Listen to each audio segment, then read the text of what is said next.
What's good, everybody? Lou Colon here at the Budega NYC Cafe that is currently the Budega NYC Golf Clubhouse. And I'm with Alex, and we're at 301 East 3rd Street. Exactly. In Park Slope, Brooklyn. And we're here with a special guest. Gentleman's name is Jesce Horton. If you don't know who he is, Jesce Horton is cultivator, professor, agency owner, business owner, consultant, wears a lot of hats, but his expertise is specifically in cannabis. That's right, man. I'm happy to be here at Budega NYC. It's one of the dopest dispensaries in the city. I mean, I've been following Alex and crew in the building of this facility. Really happy to be here doing one of my favorite pastimes, golf. So Jesce, I know your journey in cannabis is as wide and as long as most folks that have experienced cannabis, from when it was basically an illicit drug to now through legalization. And you've been part of that journey as much as anybody here in New York. Tell us a little bit about that journey and also some of the things that you feel the most proud about in lieu of you having been incarcerated for cannabis, like myself, and how a lot of early licensee holders through the CARP program have experienced that. What in that journey have you felt the most proud of since you started? My experience with cannabis, I think, dates back to before my family and my dad going to prison. He spent 4 years of a 7-year sentence in prison when he was 18. That summer was supposed to be going to college, getting ready to go to college, and got arrested. And instead of spending that next 4 years in college, he spent the next 4 years in the state penitentiary. So when I finally explored cannabis, my dad did everything he could to keep me away. He would drug test me after high school. When I would get home from school, he'd be in the parking lot or in the driveway waiting for me to take me to the clinic to get drug tested. So even though I knew he was still smoking at that time, right? He didn't want me to deal with what he dealt with, right? And feeling like he lost his future. So when I got out of school, I joined the engineering company. I studied engineering in school, went 7 years with them, and just really, as a stoner throughout that period, never felt comfortable until I went to Germany and then spent time in Amsterdam. I was at Germany, at the corporate headquarters, went to Amsterdam, got that feeling of freedom with cannabis, which we never, at least on the East Coast, we didn't know what was going on the West Coast. There was a lot happening there. But on the East Coast, we were still getting arrested, right, on a regular basis for cannabis. So when I got to Amsterdam, I'm like, damn, there's this freedom aspect. So when I got a chance to come back to the US, I went to Portland by chance, saw the legalization happening, started growing in my basement, man. I quit my engineering job and said, man, this is where I'm gonna be. So who taught you how to grow? Who gave you that first taste under the lights when you get in that room for the first time and you feel the lights and you see the plants glistening? Who introduced you to that? I have someone that introduced me to it, and I still see him now. And I still remind them, I was like, you know, you're the one that got me started here, right? You're the one that got me into trouble. Because once I started, I couldn't stop. Yeah, good trouble, good trouble. When we got to Portland, there was a few different ways that people found out how to grow. There was one thing I did is I went to Amsterdam University. I still got my little plaque or whatnot. I'm gonna put it up next to my Cornell degree, like as soon as I get it framed, because that really is what helped me to realize that it was possible, right? They brought up this presentation and they're talking about growing, but the thing is, like the next slide they brought up, they said, these are all the industries that are currently working with the cannabis industry, right? And it's like finance, it's like legal, it's all the things that we know. I'm like, wow, that's a lot of industries. It spans a lot of areas. And the next slide was, this is the industries that are going to be working with cannabis. And it was like 3 times as much as that. And I'm like, wow, this is really something, right? So I went to the grow shop and got a clone, and then I would go to 2 places. I would go either to the grow hydro shop that, you know what I mean, we all love, and you got the guy there who knows about all the nutrients, and he's telling you the whole story. You're like, wow, and I was still at my engineering company, I was doing sales. And instead of making those sales appointments, I'm in the hydro shop, like trying to diagnose cow mag issues and shit, you know what I mean? So I'm like, damn, I really need to get out of here before they fire me. I was learning there, but then I was also learning like online, man, like these IC Mag farmers, I can't remember the names, but they were a bunch of different like forums that you can go on where people were taking pictures of what they were doing. They were talking about all the issues, and that's where we pretty much learned, man. My first experience was going to Barnes & Noble and buying the Jorge Cervantes book. Yeah. And then I remember buying the book in the East Village and jumping on the train to go home, but because we were so paranoid that we bought the book, because we wouldn't even look online because we always like feds are watching what you're searching and everything, because in New York, it still was illegal for serious. I was in Portland. You were in Portland, yeah. Right, yeah. So I remember jumping on the train, taking 4 unnecessary transfers just in case somebody was following me just to get back to Brooklyn. That's what you had to kind of do. Yeah, because I was like, yo, I was too scared on the East Coast. I'm like, I got arrested for a seed one time, man. So I was like, I mean, growing or anything, you were braver than me. New York City was the weed arrest capital of the world. Yeah, that's what I'm saying. You were brave. Yeah. I wouldn't have. So when you did your first grow that you set up, what was the first strain that you started with? I still remember it to this day. It was 2 strains actually, Black Cherry Cheesecake and Jack Herrera. And I bought both of those clones, and I put them in the same pot, right? And they're growing. I'm like, wow, they're actually growing. They're looking good. You know, I had them outside. You grow stuff outside, it's like it's automatically gonna look good. And I'm like, man, I'm good at this, right? So I go to the shop and I take a picture, and I'm like, what do I do? They're both in there. He's like, yeah, one of them's gonna kill the other one. So I'm like, man, I gotta get rid of one of them. So I chopped the Jack Herrera. I know, right? Yeah, because I wish I still had that one. You can find it, but that one was way better than the Black Cherry. But the Black Cherry was purple and, you know what I mean? All the stuff we were looking for at that time. I had those 2 with my 2 strains. And the Black Cherry, I kept that all the way. That was the first pound that I sold. At that time, you could grow in your basement and you had your medical card. You could take it to the dispensary and be like, hey, here's my pound. Boom, cash you out. Oh my God! I wish, you know I wish I could do that right now. That's what everybody's like. Actually, we don't wish because this room right here would be, especially in New York. You don't wish that. This room would be the grow room. It'd go crazy with that shit. Crazy. People People be driving everywhere with just pounds. They're like, I can hustle I'd this. be like, no, we're selling my stuff. This would not be a coffee shop. This would be 8 lights, and then we'd be breaking down in the next room. Yeah, about 8. The New York City barter system would get crazy if that was allowed. So Jesce, what I'm hearing is a lot of things. 1 is process, 2 is opportunity, and then 3 is this entrepreneurial push that you had inside of you. So with that, you also were a part of the Cannabis Minority Minority Cannabis Business Association. Exactly. So when I got in, I think like many people's stories, you would go to a conference and there'll be only white people. I mean, that's all you would see. And from my corporate days, that wasn't what I was used to. Not just you would see white people all, but there was also a lot of alliances. At Siemens, there was like a minority alliance, and you got to go with all the people. You get there, you sit down, you talk about all these things, you get a mentor, you know what I mean? They help you to get there, help you figure out some things. Even my internship program was Inroads. It was pretty much an internship program, especially in the South, that would identify primarily Black students and place them at some of the top companies, right? So I understood the benefit of networking, working together, kind of joining together to make more progress. So at that time, man, I joined with a few people and we said, hey, let's start this organization. There was nothing like it at the time. Man, after we started it, started gaining momentum.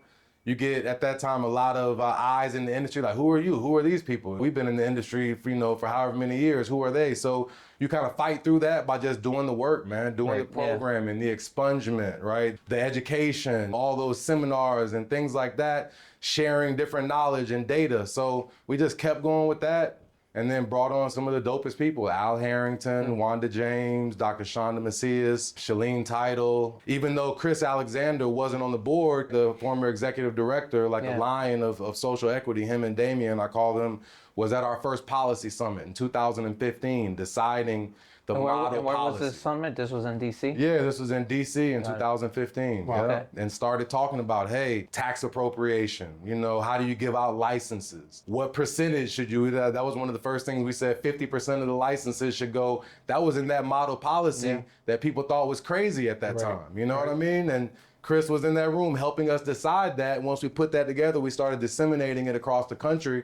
And people started picking different pieces out. That was kind of the start of the organization. So you borrowed a lot from your corporate, your college, your background to put structure behind an idea and something that's an opportunity. Similar to kind of what Alex and I are trying to do here at Budega, taking some of our structure that we know and really putting a concept and a brand in front of consumers to hopefully embrace and want to evangelize. What drew you to New York though? How did you make the jump all the way from Portland? Because West Coast is its own world when it comes to cannabis. They're basically the Mecca. They look at themselves like we look at ourselves with basketball. Like we're the Mecca of basketball and pizza. And they're the Mecca of cannabis. They own it, they live it. They're obviously really snotty about it. You know, they're snobs about it. I get it. But what made you say, I'm gonna leave the Mecca and come to the East Coast? It was a lot of things coming together. So at that time, I met Vickiana Reyes, who was running the Medgar program, where they were bringing on the cannabis education program and developing curriculum. Shouts to Vickiana for being one of our first guests on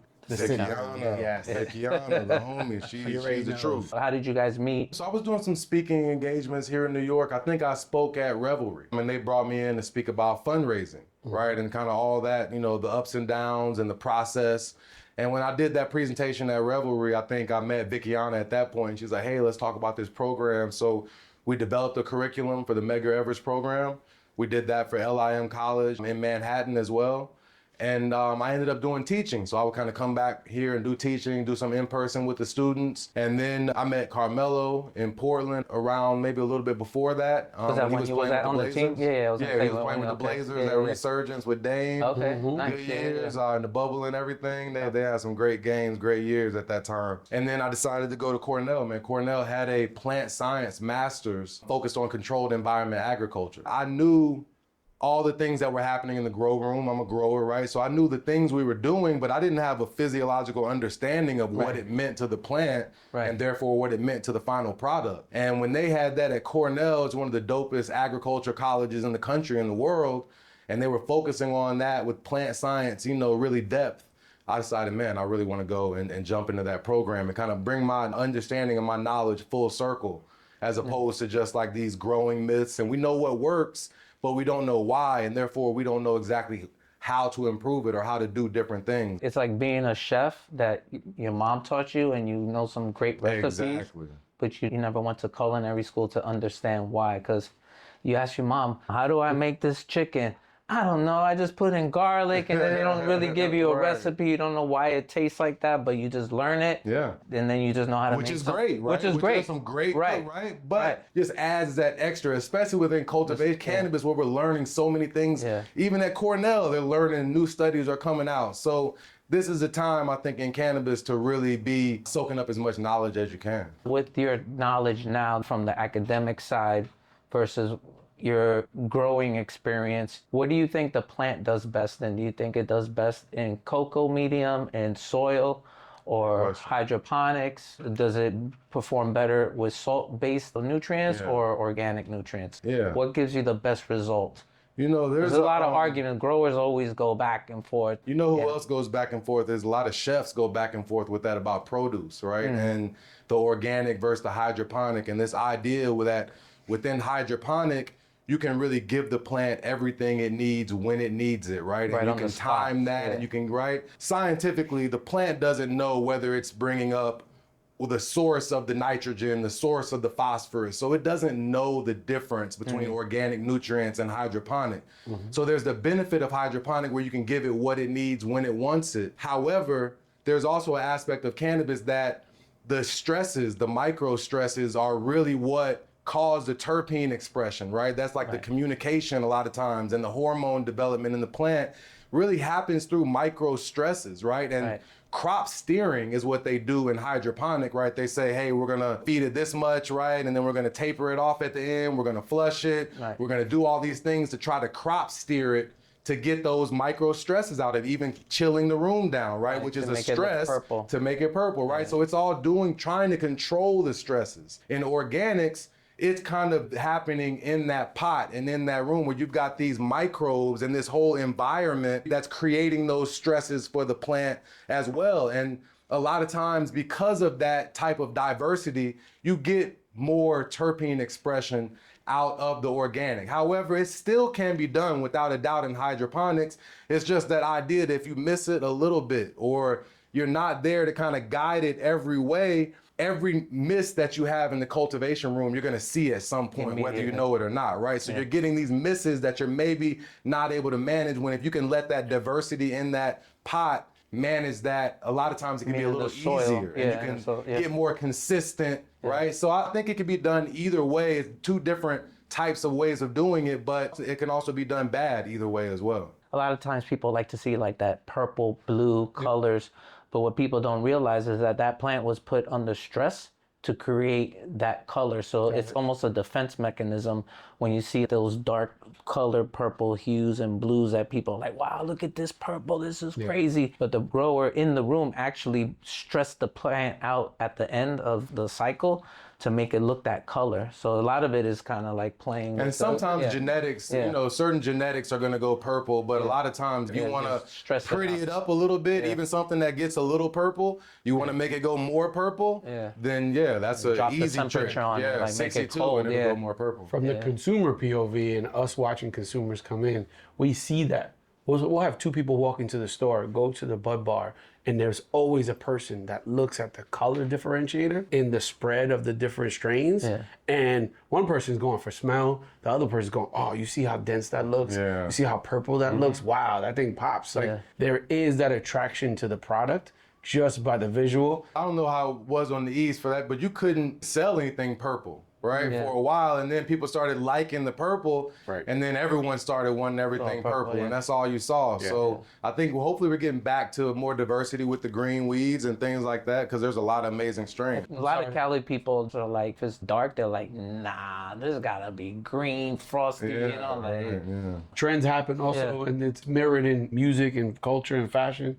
So when Cam drops Purple Haze, we know it's on trend, right? Or it's gonna be on trend. Exactly. The culture drives the trends, man. That's why I think it was important is just to meet the customer where they're at. I guess I could just go back to my old DJ analogy. It was like you could try to school people about music, but sometimes people just want to be entertained or they know what they like. You can't just tell people, well, you gotta smoke this only because this is the best.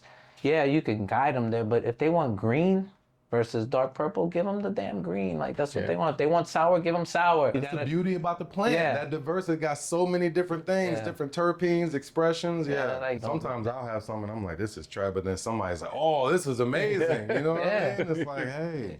I've been selling weed for a long time and it never ceases to amaze me. From one customer to the next, selling a certain strain to them versus the reaction where one person be like, this was the most amazing shit.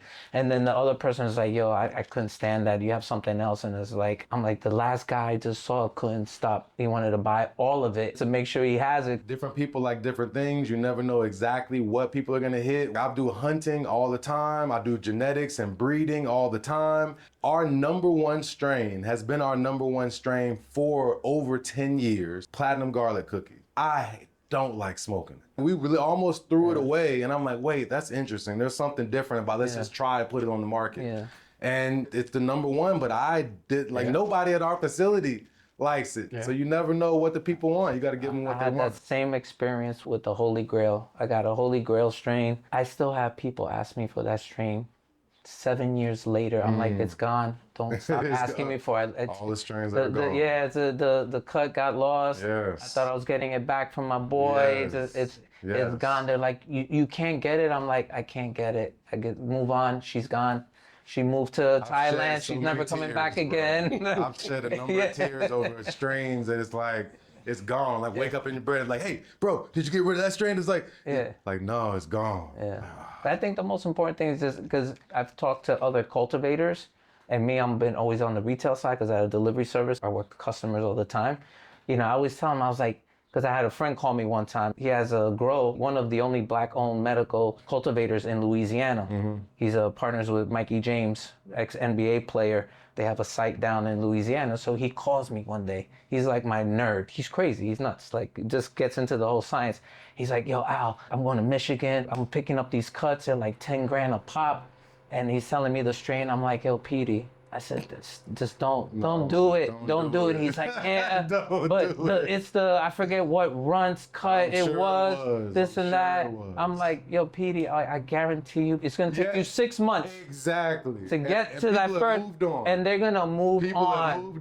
They're gonna move on. Yep. He's like, yeah. I was like, of course the guy's gonna sell you. It's a dope cut, whatever. But I guarantee you, by the time you get that strain going and you've mastered it, you're not going to be able to get rid of it because people just move on to the next. You know it. So just get good genetics. He's like, you sure? I'm like, Petey, trust me. I got customers every day. I talk to them. I have the bangingest weed. Within 2-3 weeks, they're like, I love that stuff, but you have something new. You're exactly right. Yeah. That's 100. That's what we say all the time. It's like by the time you get it ready, you mother it out and you do all the things and get it enough to market, then it's not what you want. But there have been a few strains, cultivars, that I say were worth that hype. And if you could get your hands on it during that limited time that nobody had, and you might have some on your mind, but I would say Girl Scout cookies. Back in the day when we first had the Girl Scout cookies in like 2012, 13 or whatnot, that was one where if you had that, you were selling it $5,000 a pound and nobody had it for a year or so. That one, GMO, I would say when GMO first came out, it was hard to get that and people were going hard. And Mac 1, I would say, is another one back then. That's 3 of hundreds of thousands of strains. And the only way to do it is to have the cut and you just don't let it out. Yeah, that's exactly. You just gotta which is have very the hard, strain. much harder nowadays. Yeah, people steal it, they take it off. Stab, everybody got stabs. Right, they take a cone and they sneak it out. If you could be the only one, then it works. And but you can hype it up, you know? You can hype it up, but you just can't let that cut out, which goes counter to the culture because growers always share. I had a network here when I was doing legacy stuff of like 4 growing crews. My boy will call me, he's like, yo, my clones died. You got anything at the crib? I'm like, yeah, I can bring you a tray. And that'll save their harvest because it's like 50 plants, 50 cuts that has to keep going. Back in business. When we were in Portland, when we first got going, you could go on Craigslist and get almost every clone there was. Like you go Craigslist and say cannabis clones. And you go pick up, bro. It would be like the fire too, the cherry. Now you get some bugs for sure. You might take out your whole garden. I just assume everything had bugs, so I would just get it. I'm like, you can find everything on Craigslist. You drive out to pick it up, you know, and pay them the $20 a clone. Tell us a little bit on the golf side. And when did you catch the bug? I love golf, man. I love it. I don't get to play it as much, but especially being in Portland, it's great weather in the summer. It doesn't rain, 75 degrees, you walk in the courses, not a cloud in the sky. Now the rest of the year it's nothing but cloudy. But I caught the bug, I would say, by my dad, man. My dad started playing and it was a way for me to just hang out with my dad a little bit more. Every year we have a family reunion in North Carolina. This year will be 137 consecutive years. Every year we have a golf tournament. So me, my cousins, my brother, and my dad, my goal is always to beat my dad, which I beat him a couple times, but he'll go out and play like 50 times in a year, and I might play one, and it comes down to 18, and we getting down, like it's getting close, you know what I mean? But he'll beat me most of the time, but I'm like, just the idea that I'm close and haven't played makes me want to play more. I love it, man. It's that time when you can take out with a joint, with your friends, a beer or two, and a beautiful day. All you need is just 1 or 2 good shots. So who does all the cooking for that big event? Well, actually, we got a family member with a catering service. Oh, okay. So so they get Don't that even big outsource, contract. insource, and get somebody else to do it. Recycle that money a little bit, right? Yeah, we try. Have you won the family cup? No. We got some good players. My cousin was on the semi-pro for a while. And he's a coach at Winston-Salem State. He's the coach. So he's it's always official. and him and his dad that are winning every time. You got to play with the handicaps though, right? No, we don't. You don't? We All right, so then, we don't. No. And it's in the bag for him. We should, but you're right. 100%. Yeah. You should start a family handicap board, and everybody got to show up with their handicap. If not, it's in the bag for him every time. I'm gonna bring that rule in. course, Hey, for real, we gotta get the handicap. Of course, of It's course. not even competitive all the way. You know you're gonna get cooked every time. Right. And then everybody's smoking because everybody's like, all right, this is done. I tried for 4 holes and now I'm done. Hey, as long as I got me a good blunt, 2 blunts, and I hit 1 or 2 good shots. Yeah. You know what I mean? Just one. Yep. And you're like, man, I remember that shot that I hit That's enough for me, man. Yeah, you got to have a short memory for golf. You do. And you have to go to the next one. Yeah. And what's really interesting is that it's a challenge every time. Similarly to, again, I always try to find parallels in things. Similar to growing, there's a challenge every time. That new strain, the new thing. I think the golf approach is the same way where every time you get to the course, you're trying to remember a little bit from the past, but also plan for the future for that next game. So yeah, I agree. There is those parallels there. Each successful harvest is no guarantee of a future successful harvest. You can't be happy. Like a grower's life is a tortured life, man. It really is. Because you get the best, amazing can't be happy because crop, like, and you think the next one is gonna come off. You think you're in the pocket. You're like, yo, and then something.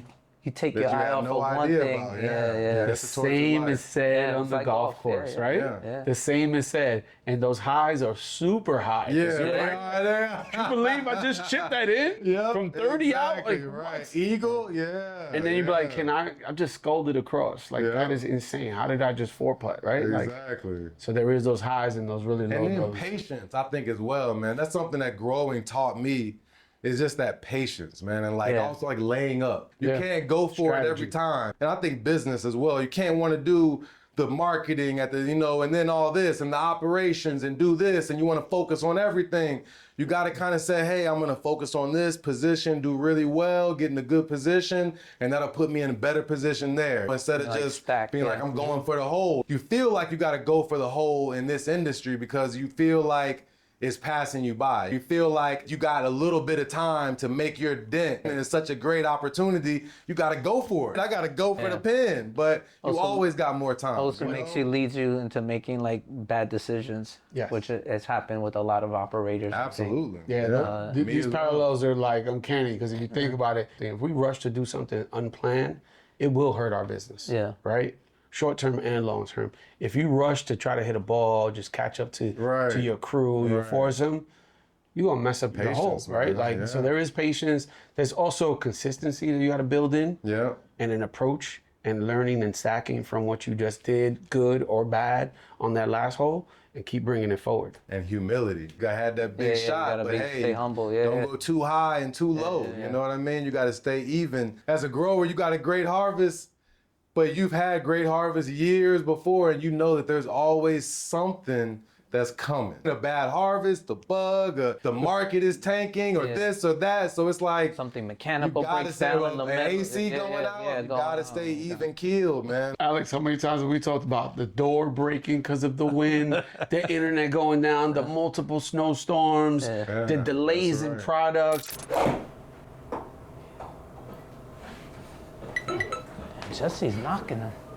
Look at Jesse coming through. All right. All right. Damn, that's a good swing. That's a straight up good swing. Yep. There you go. Well, that was a good one. It should be good. Oh, let's get there. Come on. Oh, 4.9. 4.9. Damn, Jesse. All right, 3.4, even better. Yo, man, we didn't see it, so it didn't count. That's nice. Right? Yeah. Slow down. Oh, too far. Again. Again. Oh, but look at your line though. Your line was right there. There it is. Oh, that's good. A little short. See? Short. Oh, really?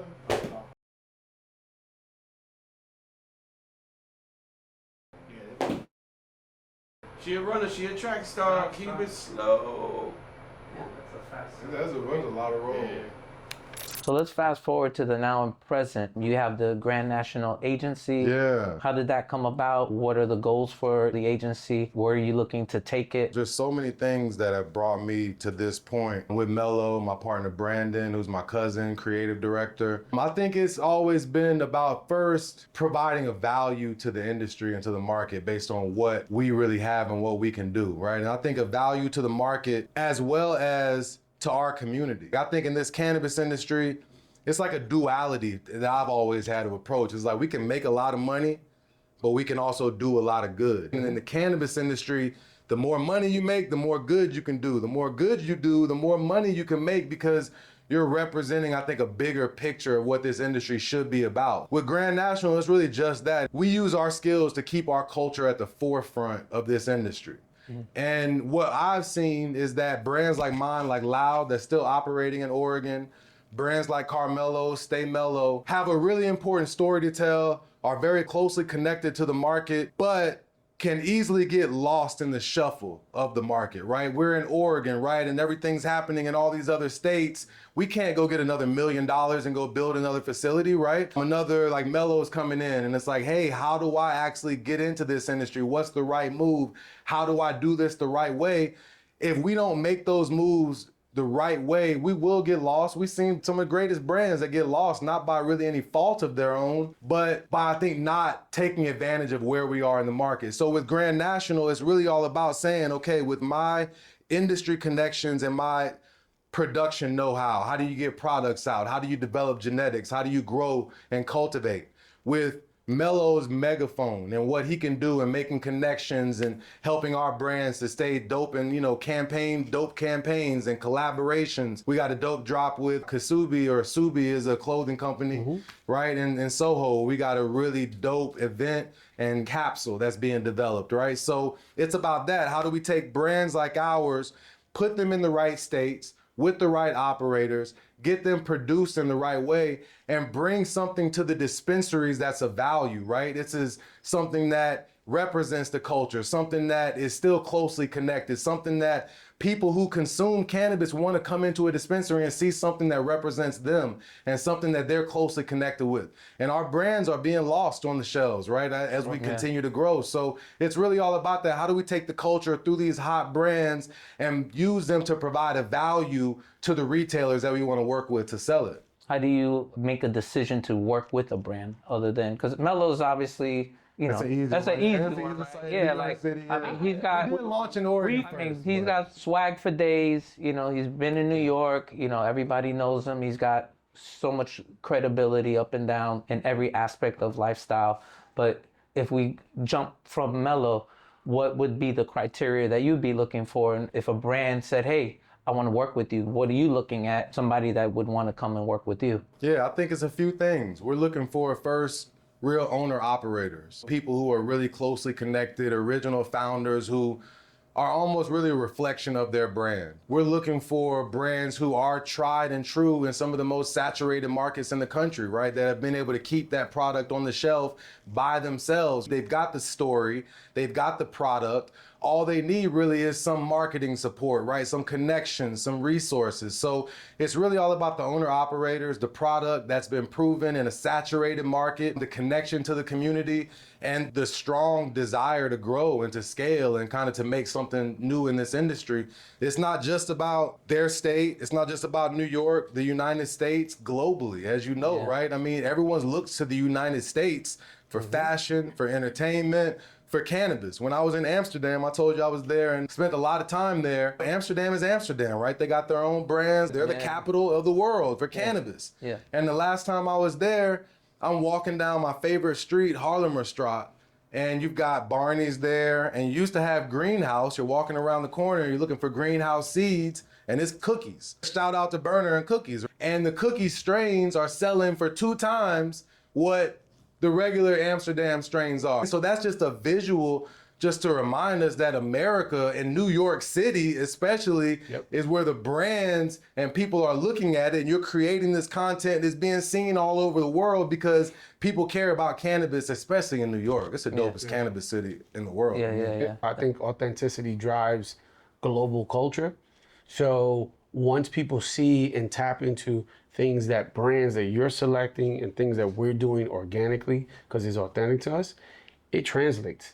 Not just domestically, not just in the neighborhood, not just the next state over, but it translates globally. That's why the world's adopted hip hop. That's why the world has adopted sports from the United States, or basketball, baseball, everything's become global. That's our advantage, because in this industry, we've been kind of taken advantage of so long. We've been kind of hoodwinked, I think, in a lot of ways. So cannabis consumers are very cautious and protective of the market, right? Wait, hold on, you are arresting us for this now. Now it's legal. It's like, it's very, very, very protective, right, of what's ours. And because of that, you can't just recreate the culture. You can't take this big brand who's got all this money and then drop something into a dispensary and think that it's really going to move and connect just because you got the money behind it, right? It's always the authenticity in this industry, especially, that's gonna ring true no matter what. That's why I think we also have a bigger advantage. When I first came up with the idea, I never wanted the brand to be cannabis forward because of the experience growing up in New York. All my friends, 90% of the city smokes weed, but because of prohibition and how intense the police were in New York trying to bag as many people as they can for cannabis possession, smoking, whatever, the lifestyle evolved into a way that it wasn't in your face. It was more like, yeah, we do fly shit, we like sneakers, we play basketball, we go to the club, we like hip hop, but it wasn't always like because we smoked the most blunts or we got a bong or whatever. So the lifestyle to me always evolved where it was like you kind of already knew you smoked weed based on the way you moved. And so that was the vision for the brand here, was just because of the way it was enforced. We were heads on a swivel smoking, but you're like, you know, I don't want to get bagged for this. So everything else around it had to be forward and the cannabis had to be behind the scenes, but we still knew everybody smoked weed.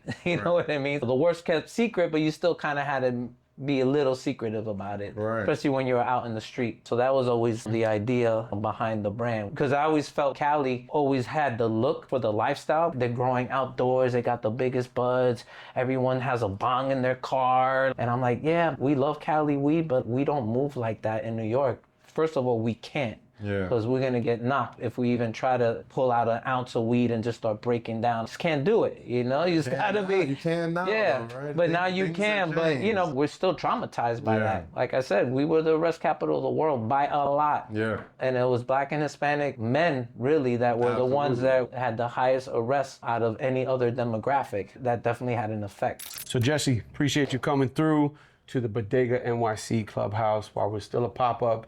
You got to experience this with us. You got closest to the pin by 5.8 yards. That was close. So you're there. You're right up on the top of the leaderboard with the rest of the family that's come through. So we appreciate you. We appreciate you telling our story. And Alex, like we say every time, we out.